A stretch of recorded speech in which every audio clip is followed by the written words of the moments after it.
Hi, my name's Paul, and this is a 1964 GTO built by Pontiac. It's considered by many to be the first of the muscle cars, which isn't really true, but it was the first muscle car that the average person could afford.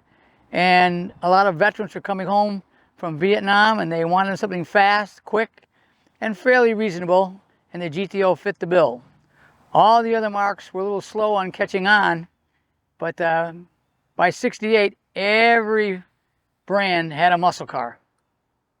Now, what separates this from the Le Mans, which it was built on, is the fact that it has a blacked out grille, a hood with 2 scoops, different emblems, and of course a much different drivetrain.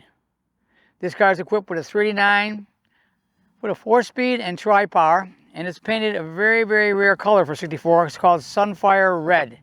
It has a black vinyl top and a black interior, and I opted to put Hurst wheels on it, which are extremely rare, and I have a fetish for these wheels. I got them in almost all my cars. Today they bring stupid money, which I didn't pay, but they're worth probably about $1,500 a piece. These were an option on a GTO. They're called exhaust tips, splitters. Most people opted for them. They give the car a little racy look. And of course, from the back, it looks basically like a Le Mans, except for the GTO emblems. The interior in the car is black. It's equipped with a 4-speed and the optional console with vacuum gauge. It also has a very rare '64 wood wheel. Only year they had that 4-spoke design, and they're again bringing pretty good money. It has a tachometer and a flasher unit, which was an option. I've put aftermarket gauges in it because they did not have any gauges as available in the '64 GTO. And it's also got the 6.5 liter emblem underneath the dash pad, and the dash pad is rare. That's an option. It didn't come standard. And the seat belts, believe it or not, are an option. None of these cars until '67 were equipped originally with seat belts. You had to order them. It has a black vinyl interior.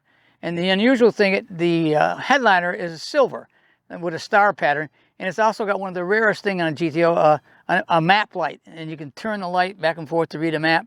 It's really clever and really good looking. The engine in this car is the optional tri-power, which was rated at 348 horsepower. I cheated a little bit when I rebuilt the motor and I put the 068 cam in it, so it's probably got 360 horse. It has the 3 carburetors, and I also opted to keep the ram air exhaust manifolds, which came on a '67.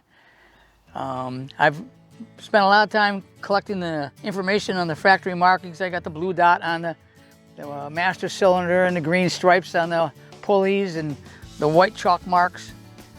It's got a fan shroud. It's got power steering, standard brakes. The blue on the block, was that a thing for GTO in that year? Blue was the factory color for all Pontiac engines, a light baby blue. And they kept that color until '66, and then they went to a silver blue.